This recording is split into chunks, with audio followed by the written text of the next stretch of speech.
Hello, my name is Tofpik. I'm Head of Technical Analysis and Senior Markets Analyst at ADM Investor Services International Limited. And here is your weekly technical analysis of New York and London sugar markets. Ice raw sugar in New York.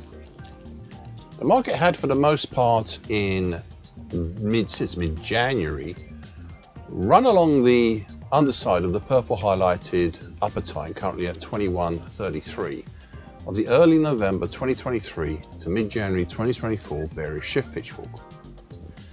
6 weeks ago, there had been a strong drive higher over the upper time, but the move up failed at the overhead congestion between 23.90 to 24.08. And by the end of that week, prices had turned lower. We then had the changeover in late February and would gap down well into the stratified congestion zones, 2140 to 48, 21 even to 2107, 2069 to 2076, 2047 and 2003, when prices started to get stuck. I said 4 weeks ago, and I quote, "I would note the role the bright red highlighted April 2020 to date uptrend has played in seemingly securing the downside." That's currently at 2086. Well, that bright red uptrend held the market up during the start of March, and we've since seen a move higher up and out of the stratified congestion zones between 2047 to 2148, over the purple upper time, filling in the February changeover gap, over the congestion at 2235, and up to the green highlighted short medium moving average, currently at 2270.70, where the market petered out last week. This is not the only overhead resistance, dynamic resistance, that we have, as coming into the frame is the mauve highlighted declining medium moving average, currently at 2302, which has reinforced the short medium moving average and caused last week's peak and this week's decline, such that we are once again on the doorstep of the stratified congestion zones below at 2140 to 2148, 21 even to 2107, 2069 to 2076, 2047 and 2003. Now, last time I expanded on a notion I had, not a recognition, but a notion, that we may see an attempt to have the December 2023 did action either try to become a double bottom or a possible sideways triangle. There were not then enough points constructed to form either of these two, and to be honest, there still isn't. But I would keep a wary eye out for such developments just in case, as this market gets boxed in between the overhead moving averages and the bright red uptrend below. Ice Europe white sugar in London.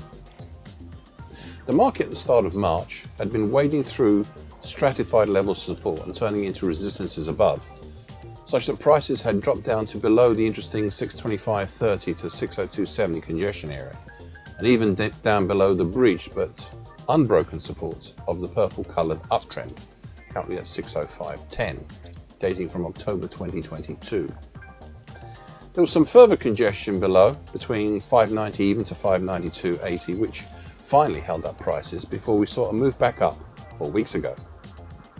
3 weeks ago, we saw prices punch up and close over the upper time of the early November 2023 to late January 2024 bearish shift pitch fork.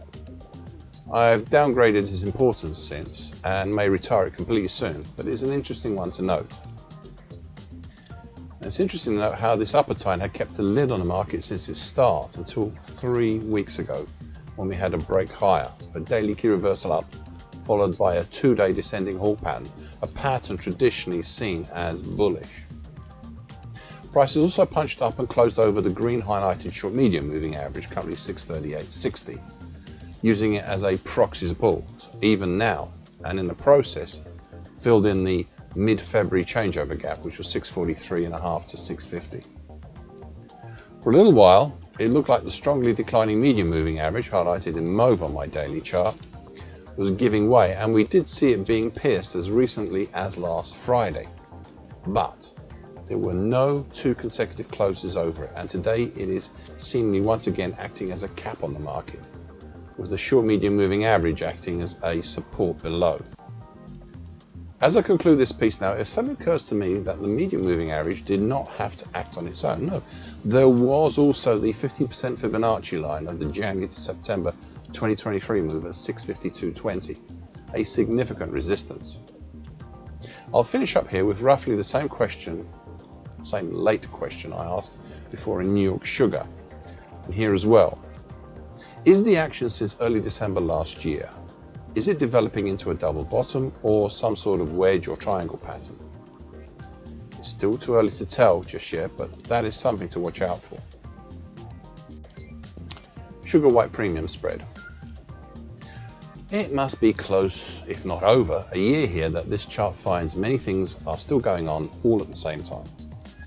Okay, so I'd previously spoken some while ago now about two big picture items seen here on this weekly chart.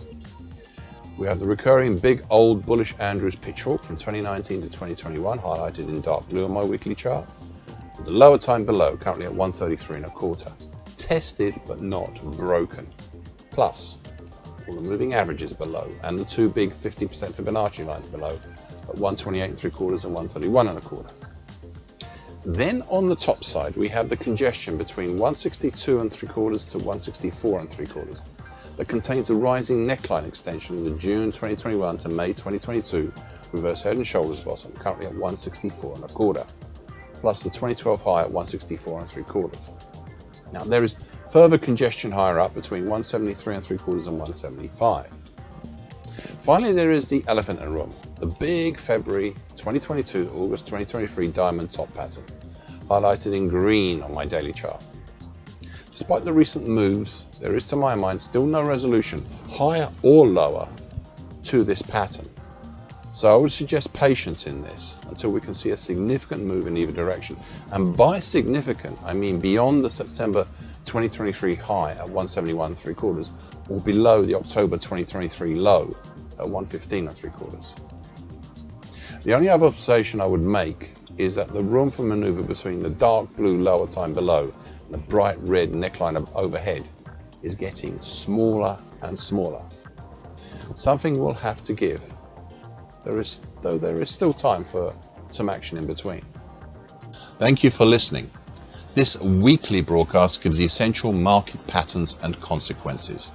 Please be aware of the risk disclaimer posted both at the front and at the back of this broadcast. Copyright is Eddie Tofpik and ADM Investor Service International Limited. And here comes the final important bit.